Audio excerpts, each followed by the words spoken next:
मकान मालिक कभी भी मकान खाली करवा सकता है, लेकिन उसको खाली करवाना क्यों अब ये भी बताना पड़ेगा किराएदार को, अदरवाइज मुश्किल हो जाएगी। और ऐसी गाइडलाइन सुप्रीम कोर्ट की जजमेंट के अंदर बताई गई है। टोटल 7 शर्तें बताइए मकान मालिक के लिए कि इन 7 शर्तों का पालन एक मकान मालिक को करना पड़ेगा किराएदार को निकालने के लिए, वरना मुश्किल हो जाएगी। जैसे इस केस के अंदर हुआ है, इस केस के अंदर एक किराएदार ने किराया देना भी बंद कर दिया था, उसके बाद भी मकान मालिक को ही बताना पड़ेगा कि मैं दुकान खाली क्यों करवाना चाहता हूं। देखो हुआ क्या था, इस केस के अंदर एक पार्टी ने, यानी कि जो किराएदार था, उसने अप्रैल 2010 से किराए का भुगतान न करना और किराए का बकाया जो उसने देना जी बंद कर दिया।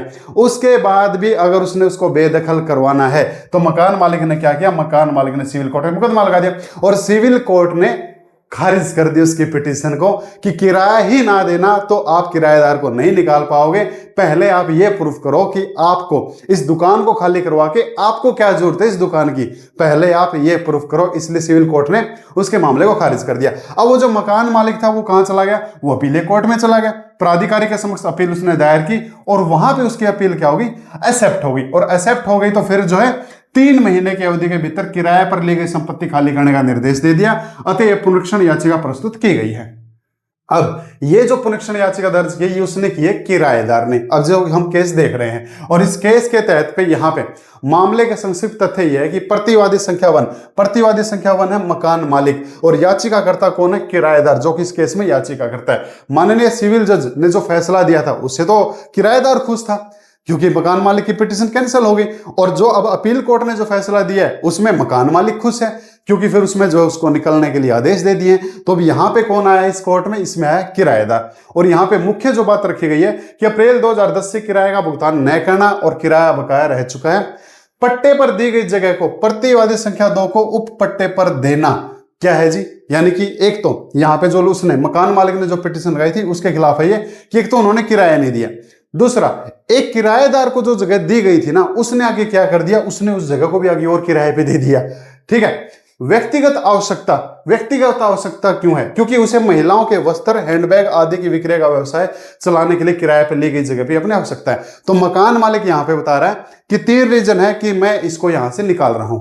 एक तो इसने मेरा किराया नहीं दिया, दूसरा मैंने जो इसको जगह पे किराया दिया इसने आगे उस जगह को किसी और को किराए पे दे दिया, और तीसरी अब मैं अपना खुद की दुकान यहां पे करूंगी भाई कपड़ों की और हैंडबैग की, इसलिए मेरे को आवश्यकता है मेरी दुकान की। ये मकान मालिक कह रहा है कि किराएदार को भगाओ। तो अगर मकान मालिक को अपनी दुकान चाहिए तो उसको अब ये जरूर बताना पड़ेगा कि मेरे को जरूरत क्या है दुकान की, अपने व्यक्तिगत जरूरत के लिए वो उससे किराएदार से खाली करवा सकता है, वरना दिक्कत आ जाएगी जैसे इस केस के अंदर आया है।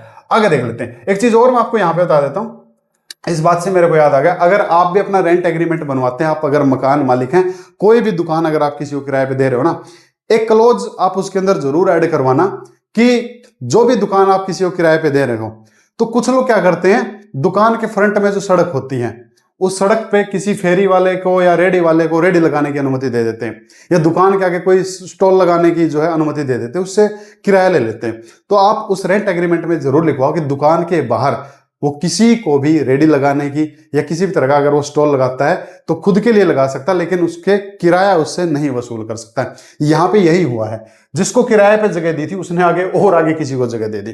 अब उसका मैंने आपको बता ही चुका हूं, सिविल कोर्ट में तो मामला खारिज हो ही चुका था, लेकिन पुनरीक्षण याचिका उसका स्वीकार कर लिया।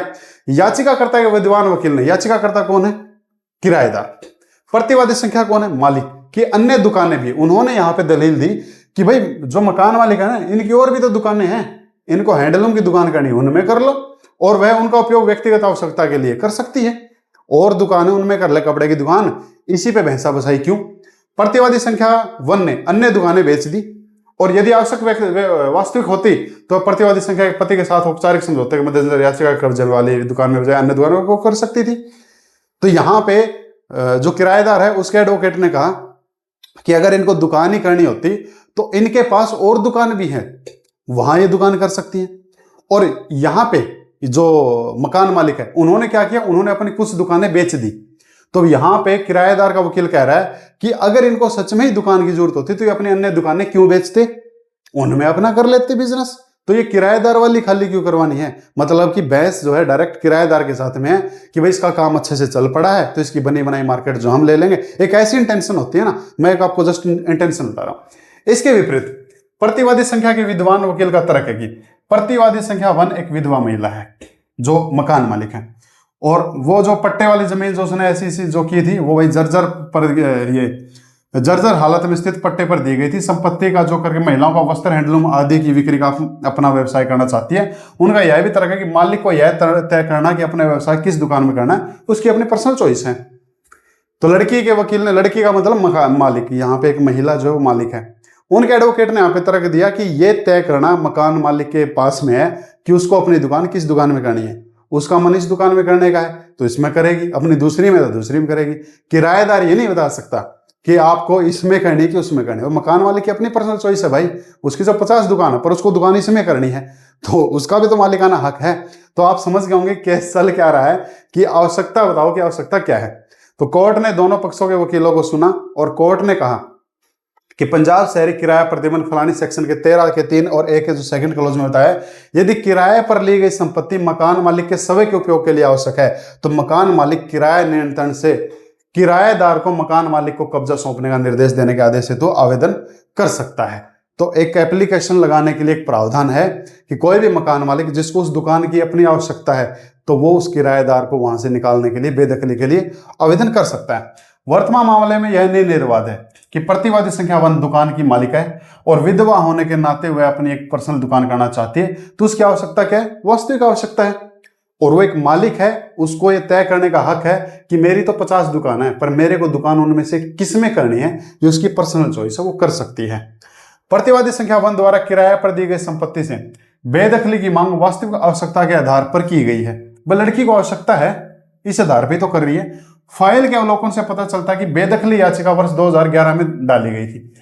जो मामला है वो 2011 में डाला गया था कि किराएदारों को मेरी दुकान से निकालो। उसकी जो पहले वाली दुकान है वो उसने 2001 और 2009 में बेच दी है। याचिकाकर्ता का दावा यह नहीं है कि दुकानें बेदखली याचिका ठीक पहले बेच दी गई है। इसके अलावा प्रतिवादी संख्या 1 संपत्ति की मालिक है, उन्हें यह तय करने का पूरा अधिकार है कि कौन सी संपत्ति बेची जानी चाहिए और केवल इसलिए कि याचिकाकर्ता किराएदार के कब्जे में उक्त परिसर की बिक्री पर कोई रोक नहीं है। यानी कि एक मकान मालिक के पास में अधिकार है, अगर उसकी एक से ज्यादा दुकान है तो उसको कौन सी दुकानें बेचनी है और कहां अब उसको अपनी दुकान करनी है, ये उसको अपना डिसीजन लेने का पूरा अधिकार है। किराएदार ये नहीं कह सकता है कि दूसरी दुकान में कर लो या आपने वो क्यों बेची, आपको जरूरत होती तो आप वो दुकानें नहीं बेच सकती थी। जैसे ऊपर हमने देखा ना, वो 3 क्लोज बनाए हुए थे। तो ये चीजें नहीं चलेगी। मकान मालिक को भैया अपना डिसीजन लेने का पूरा अधिकार है, लेकिन वो 7 शर्तें ये मद्देनजर जरूर रखना क्योंकि सुप्रीम कोर्ट की गाइडलाइन है।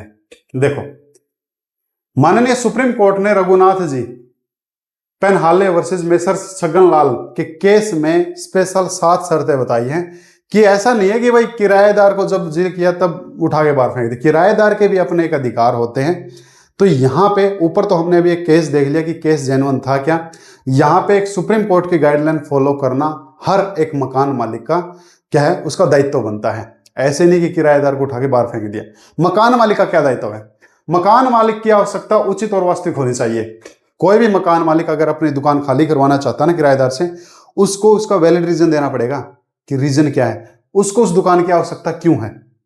उचित शब्द से तात्पर्य यह है कि आवश्यकता काल्पनिक या अतार्किक नहीं है, यह महज इच्छा नहीं हो सकती है। और आवश्यकता जो है ना वो जेन्युइन होनी चाहिए, मूड नहीं होना चाहिए। एक ये नहीं कि सर मेरा मूड है कि अब मैं इस किराएदार से बोर हो गया तो इसकी दुकान निकालो, निकलने के बाद मैं सोचूंगा कि इस दुकान में हम हमारा क्या व्यवसाय करें। मूड नहीं होना चाहिए, आवश्यकता होनी चाहिए कि ये दुकान खाली करवाने की मेरा मेन रीजन क्या है। मैं यहाँ पार्किंग बनाऊंगा, मेरी गाड़ी बाहर गली में खड़ी होती है, मैं यहाँ अपनी दुकान करूंगा क्योंकि मेरे पास कोई और इनकम सोर्स नहीं है, या मेरी नौकरी जा चुकी इसलिए मैं अपना खुद का यहाँ पे दुकान करना चाहता हूँ। या फिर जैसे पहले भी एक सुप्रीम कोर्ट की जजमेंट आई थी अभी थोड़े दिन पहले, उसके अंदर एक बंदे ने यह आवश्यकता रखी थी कि पहले मैं कोर्स कर रहा था, मेरा कोर्स कंप्लीट हो गया, मेरे को लाइसेंस मिल गया क्लिनिक चलाने का, तो मेरे को लाइसेंस मिल गया तो मैं मेरा खुद का क्लिनिक करूंगा। पहले मेरे पास लाइसेंस ही नहीं था क्लिनिक करने का, तो सीधी सी बात है मेरे को दुकान की आवश्यकता नहीं थी। अब मेरा लाइसेंस बन गया तो किराएदार को कहो कि ये निकले ताकि मैं अपने यहाँ पे क्लिनिक कर सकूं। तो आवश्यकता कई बार जन्म भी ले लेती है, तो उसको अपनी उचित आवश्यकता बतानी पड़ेगी, मूड से काम नहीं चलेगा। आवश्यकता के साथ उचित शब्द का प्रयोग यह दर्शाता है कि यह मात्र इच्छा से कहीं अधिक होना चाहिए। इच्छा ही नहीं है कि भाई एक बार तुम निकलो उसके बाद हम देखते हैं कि हमें क्या करना है। आपका डिसीजन फाइनल होना चाहिए कि मेरे को इसके बाद यही दुकान करनी है। लेकिन ये भी तो हो सकता है ना, एक बार तो बोल दिया जी मेरे को यहाँ पे क्लिनिक करना है या मेरे को यहाँ पे कोई किसी तरह का व्यवसाय करना है, और उसके पूरे वैलिड रीजन भी दिखा दिए, क्या पता बाद में ना करें, तो इसके लिए भी प्रावधान है। एक उचित और वास्तविक आवश्यकता, एक और मात्र इच्छा या कामना, और दूसरी और बाध्यकारी गंभीर और पूर्ण आवश्यकता के बीच में स्थिति होती है। एक तो होता है आवश्यकता है, भाई मेरे को बिल्कुल ही जरूरत है, एक मात्र इच्छा है, भाई मेरा मूड है, एक सिर्फ कामना है कि यार एक बार दुकान खाली होने तो उसके बाद सोचते हैं क्या करेंगे क्या नहीं करेंगे, या किसी दूसरे किराएदार को लेके आएंगे। तो इन तीनों में आपका डिफरेंस क्लियर होना चाहिए मकान मालिक का। और सबसे जरूरी चीज क्या है, वास्तविक शब्द। यह वर्तमान में निकट भविष्य में आवश्यक न भी हो। वास्तविक शब्द का अर्थ है कि आवश्यकता ईमानदार होनी चाहिए, किसी कुटिल उद्देश्य से नहीं होनी चाहिए। यानी कि कई बार मन में होता है ना, एक बार कोर्ट को बता देते हैं कि मेरे को तो यहाँ पे ना अपनी गाड़ी पार्किंग के लिए दुकान खाली करवानी है, मेरी गाड़ी बाहर खड़ी होती है, बोला बाद में क्या पता हम किसी और को दे दें किराए पे। एक बार कोर्ट केस तो जीते। तो आपकी जो वास्तविकता है ईमानदार होनी चाहिए। यह नहीं कि एक बार के लिए तो आपने दुकान खाली करवा ली, फिर वो आपने व्यवसाय किया ही नहीं, फिर दिक्कत आ जाएगी। प्रावधान की भाषा और इस प्रकार अनावश्यक रूप से विस्तारित या विवश नहीं किया जा सकता है जिससे मकान मालिक के लिए कब्जा प्राप्त करना असंभव हो। संबंधित वैधानिक प्रावधान की व्याख्या करते समय मकान मालिक के अधिकार और किराएदार के अधिकार के बीच में संतुलन रखना जरूरी है भाई। किराएदार के भी अपने एक अधिकार होते हैं। ये थोड़ी है कि कोई दुकान चल पड़ी और फिर मकान मालिक ने सोचा किराएदार तो मोटा कमा रहा है, क्यों ना इसको वहां से निकाल के अब मैं यही दुकान मैं कर लूंगा सेम प्रोफेशन की। तो वहां पे एक तो उसको अपनी आवश्यकता बतानी पड़ेगी, दूसरा किराएदार के अपने जो अधिकार होते हैं, मान के चलो किराएदार ने 5 साल का रेंट एग्रीमेंट बनवा रखा है या कोई जगह लीज पे ले रखी है, तो ये थोड़ी कि 5 साल से पहले खाली करवा दे। और टाइम टू टाइम अगर वो किराया दे रहा है तो किराएदार अगर टाइम टू टाइम किराया दे रहा है या रेंट एग्रीमेंट में कुछ ऐसा लिख रखा है कि भाई नेक्स्ट ईयर जो भी रेंट एग्रीमेंट बनेगा किराएदार 10% बढ़ा के देगा, तो फर्स्ट प्रायोरिटी उसको दी जाएगी। तो जो भी किराएदार के अधिकार हैं उनको भी देखना पड़ेगा कोर्ट को। न्यायालय को यह मानकर कार्रवाई नहीं करनी चाहिए कि मकान मालिक की आवश्यकता वास्तविक नहीं थी और किराएदार को अपने परिसर का कब्जा प्राप्त किए बिना मकान मालिक को यह निर्देश देने का अधिकार नहीं था कि उसे सेवा को कैसे समायोजित करना चाहिए। तो कोर्ट को किराएदार के अगर अधिकार देखने हैं ना, तो छठे क्लॉज में तो किराएदार के अधिकार है, तो 7वें क्लॉज में मकान मालिक के अधिकार भी देखने चाहिए कि मकान मालिक को वास्तविक आवश्यकता क्या है। और मकान मालिक के पास में अगर एक से ज्यादा दुकान है तो उसकी पर्सनल चॉइस है, तो दूसरी दुकान में अपना धंधा करे तो करे, उसमें करे तो उसमें करे, या उनको बेचे या उनको किराए पे दे। तो मकान मालिक की आवश्यकता पे जोर दो कि अब उसको जरूरत क्यों है। और इस केस के अंदर फिर क्या हुआ, उसको बेदखल करने का आदेश दे दिया कि ऐसे व्यक्ति का उपयोग शामिल होगा कि भाई जो आवश्यकता थी वो मकान मालिक की जरूरी है, क्योंकि मकान मालिक यहाँ पे विधवा महिला है, उसको कपड़ों की दुकान करनी है, इसलिए जो पर आदेश दिया था ना पुनरीक्षण याचिका में कि 3 महीने के अंदर खाली करो, तो यहाँ पे फिर इसको खाली करने के आदेश दे दिए हैं। और ये जजमेंट है 9 अक्टूबर 2025 का। मैं आपको केस दिखा देता हूँ। ये देखो, इसका निपटारा कर दिया था, खारिज कर दी थी, कहीं आप सोचो कि मैंने बताया नहीं। कहाँ गया, ये देखो, सुप्रीम कोर्ट की गाइडलाइन को मद्देनजर रखते हुए यह याचिका खारिज की जाती है। और ये याचिका किसने लगाई थी, ये याचिका लगाई थी किराएदार ने, मैंने आपको जैसे बताया था। और किराएदार ने जो याचिका लगाई थी उसको यहाँ पे खारिज कर दिया है। मतलब केस कौन जीत गया, मकान मालिक। मकान मालिक ने क्या यहाँ पे अपने ग्राउंड दिए थे, एक तो किराया नहीं दे रहा है, दूसरा उस दुकान की उसको आवश्यकता है, तीसरा किराए पे जो उसने दुकान ली वो आगे भी इसने किराए पे दे रखी है। तो इन तीनों बातें जो थी वो एक मकान मालिक की थी, उनको स्वीकार कर लिया गया है और 3 महीने के अंदर इसको बेदखली के आदेश दे दिए गए। तो अगर आप भी मकान मालिक हैं तो आप अपनी दुकान को खाली करवा सकते हो, लेकिन आप खाली करवा क्यों रहे हो, ये बर्डन ऑफ प्रूफ आपके ऊपर है, एक मकान मालिक के ऊपर है। उम्मीद करूंगा ये जानकारी आपको अच्छी लगी होगी। अच्छी लगे आप इसको लाइक कर लें, शेयर कर लें, सब्सक्राइब आप इसको जरूर कर लें। Thank you.